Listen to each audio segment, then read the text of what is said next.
Okay, let's go.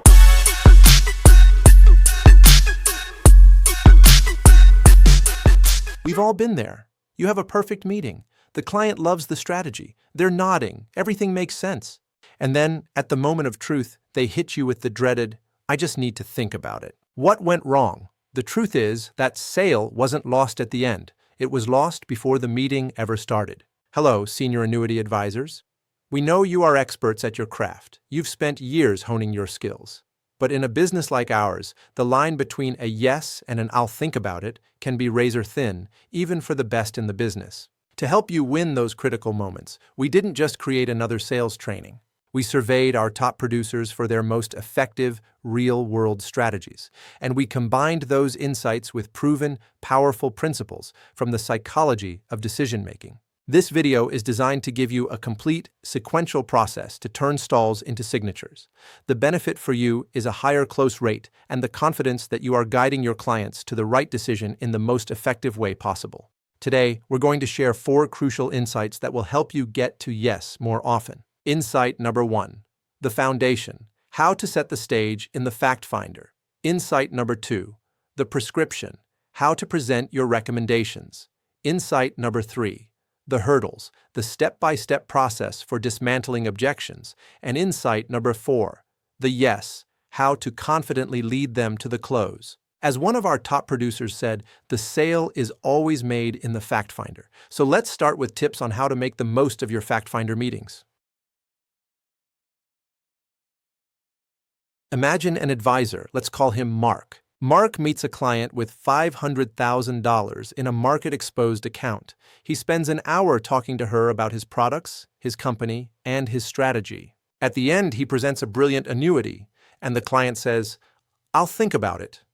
Mark is confused. Why? Now, let's look at Sarah. Sarah meets a similar client, but she doesn't present anything. She asks. She'll ask about that $500,000 account. What is the job of this specific money? What do you expect it to do for you? What is your biggest worry for this specific account?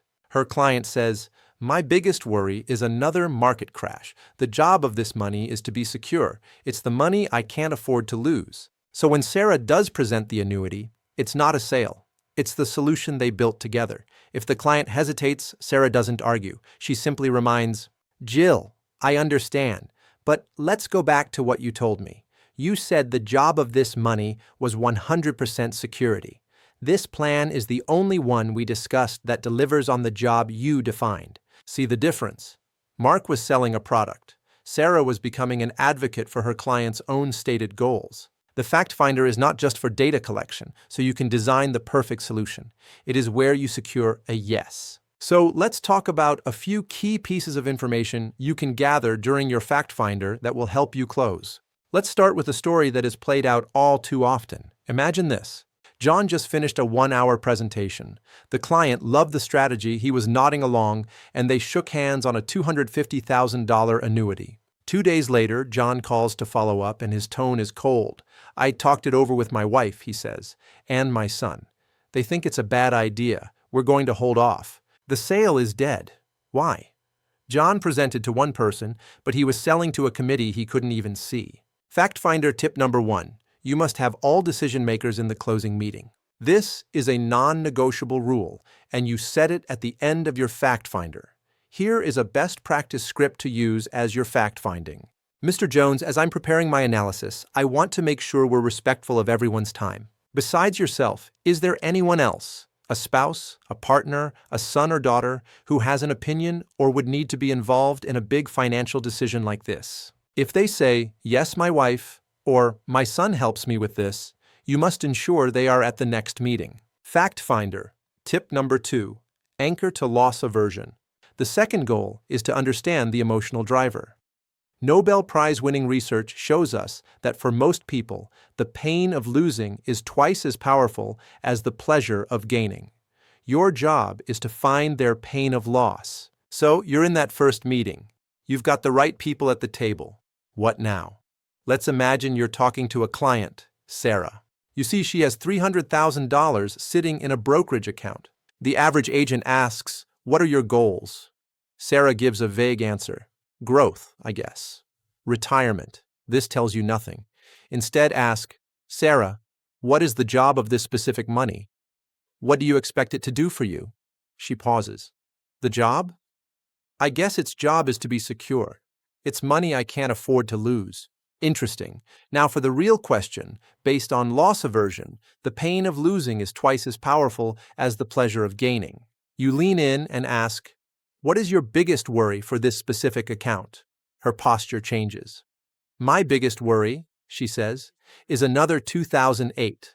I lost 40%. I just can't go through that again. That's it. She just handed you the key to the entire sale. You're no longer selling an annuity.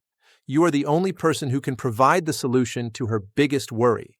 You've anchored the conversation to preventing a loss she's terrified of.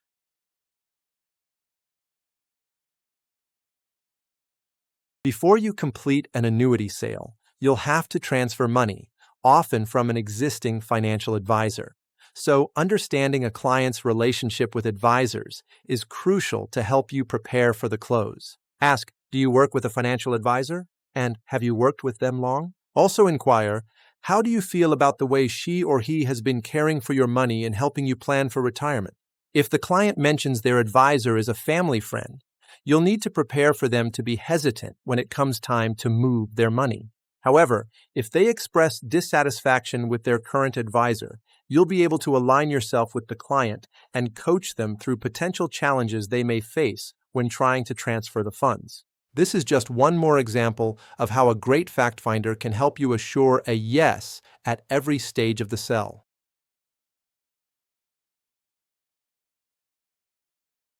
At the very end of your fact finder meeting, it is crucial to take the time to clearly set their expectation for the next meeting. This upcoming session will be less about general discussion and more focused on concrete action and decision-making. You want to make sure you establish a clear professional expectation from the outset so your clients understand that the next meeting will be the definitive decision-making meeting where final choices will be made. To effectively set these expectations, here are a few specific lines and phrases you'll want to incorporate into your conversation with clients. This has been excellent. I'll review everything and prepare my recommendations. Our next meeting will be our decision-making meeting. Let's schedule our next meeting for a time when you, Jolene, and Kobe can all be there. I want to ensure everyone gets the full recommendation and all questions are answered at once. Too often, agents inadvertently drag the sales process into multiple unproductive meetings. However, great agents skillfully set clear expectations, perfectly set the stage for the next steps, proactively invite all necessary decision makers, and understand the primary emotional drivers behind their clients' choices.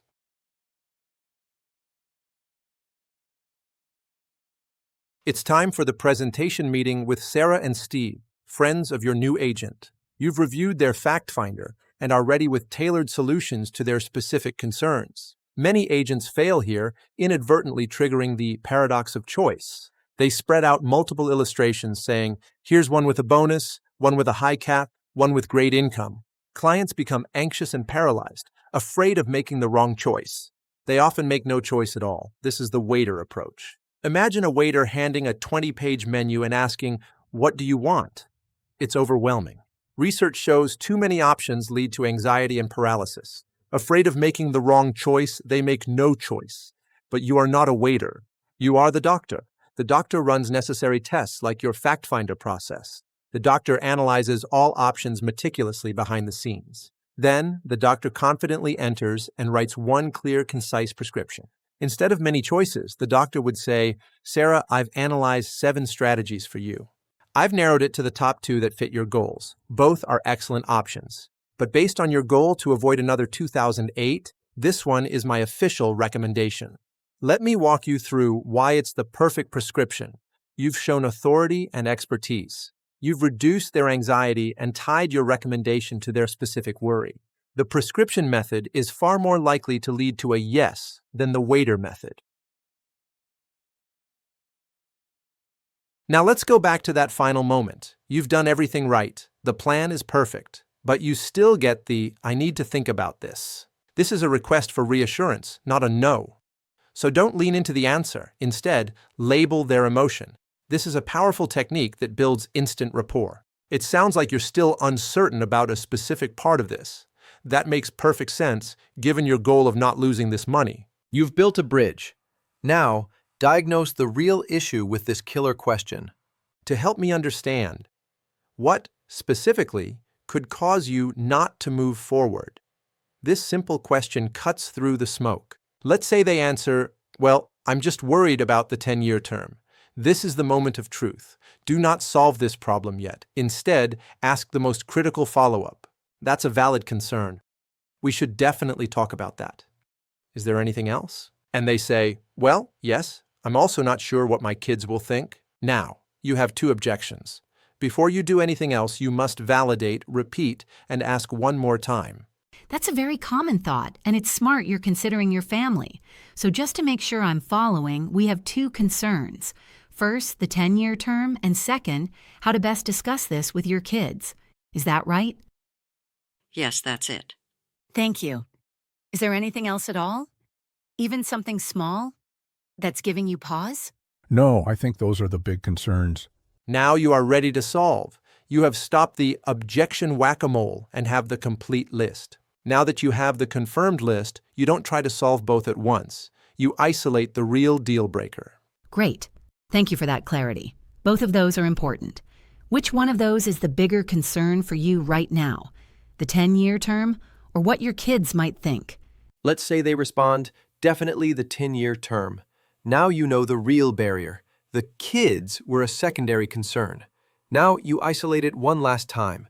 This is the final expert-level step. Okay, that helps me. So just to be clear, if we could find a way to make you feel 100% comfortable with that 10-year term, would you be ready to move forward with this plan and secure that income? Do you see what just happened? You've gotten a conditional yes. You've turned a vague, I'll think about it, into a single, solvable problem. If they say yes to that, you can now focus all your energy on solving only that one problem. Maybe by reviewing the liquidity riders, or by reminding them, from your fact finder, that this money's job was long-term security. Once you solve that single, isolated objection, there's nothing left to think about. You simply pick up the pen and say, great, now that we've handled that, let's get this application started. Our next hurdle is less and less popular today, but occasionally you'll experience a client who, 10 minutes into the meeting, crossed his arms and said, just so you know, I hate annuities. My last advisor lost me money in one. The old version of that advisor might have gotten defensive. He might have said, no, you're wrong, our annuities are different. Instead, you'll use a powerful psychological bridge, social proof. You'll lean in and say, it's interesting you say that because many of my best clients started out with that exact same concern. Think about what that single sentence does. It doesn't argue. It validates. It tells the client, you're not alone. You're not wrong. And smart people just like you have moved past this. Then follow up with the classic feel, felt, found model. I understand exactly how you feel. Many of my clients felt the same way about their old high-fee products. But what they found was that this specific strategy solved their income problem in a way nothing else could. This is a simple way to turn an adversary into a partner by agreeing and redirecting, not by arguing. When a client throws a difficult question at you, don't panic and start to answer before you are ready. Too often, agents answer the wrong question or answer in a way that feels short or abrasive. Great agents understand that the person asking questions is the one in control of the discussion. If you don't know how to answer, simply use a clarifying question to keep control and ensure they understand the stakes. For example, if a client asks, "What if I need all my money back in 2 years?" You respond with a clarifying question like, "Are you asking if this money might be needed for a sudden emergency, or if you plan to use it for another goal in 2 years?" This technique buys you time to answer fully and confirms you're addressing their actual underlying concern, not just the surface question. Hurdle number 4, a question or statement made to disqualify the client. Sometimes a client will try to end the conversation by making a statement or asking a question that is designed to make a statement. When you hear a challenging statement, use a normalization bridge to keep the door open and make them feel understood. It's interesting you say that because many of my best clients started out with that exact same concern, issue, or belief. This statement neutralizes the objection immediately. It says, "You're not alone, and smart people like you have moved past this." Once you've used the normalization bridge to get back on the same side, you can use a clarifying question to see if the client truly has a concern that needs to be addressed. You've solved their one isolated objection. You've reviewed the liquidity riders, or you've reminded them that this was their long-term security money. They've nodded. They're comfortable. Now we've arrived at the final, crucial moment. And this moment isn't about sales. It's about authority and expectancy. Here's the psychology. People crave certainty and will follow a confident expert. All meeting long, your clients have been looking to you for that certainty. Your posture and your expectation right now are just as important as your words. You must expect the yes. Why? Because you aren't asking for a sale. You are leading the client to the logical conclusion of the goals they gave you. You are the doctor who has delivered the prescription. This is where the micro cues make all the difference. The weak agent, who is asking for a sale, asks for permission. They say, "So, what do you think? Do you want to do this?" That question reopens the door for doubt. The expert consultant, the one who is leading, is calm. You've identified their problem. You've solved their objections. You simply pick up the pen, look to the application, and use the confident, process-oriented language of the close. Great! Now that we've handled that, the next step in the process is to complete the application. I simply explain that if everything makes sense and you feel confident in what we've covered and believe this is in your best interest, then the next step is to complete the application. This locks in your rate and allows the insurance company to begin their suitability review. You see the difference? You're not asking, you're guiding. That is the power of professional authority and will result in more clients saying yes. Getting to yes isn't a magic phrase. It's a process of building consistency from the fact finder and using objections as opportunities to build trust. Use these stories. Make your client the hero of their own story, and you'll find yes becomes the only logical ending.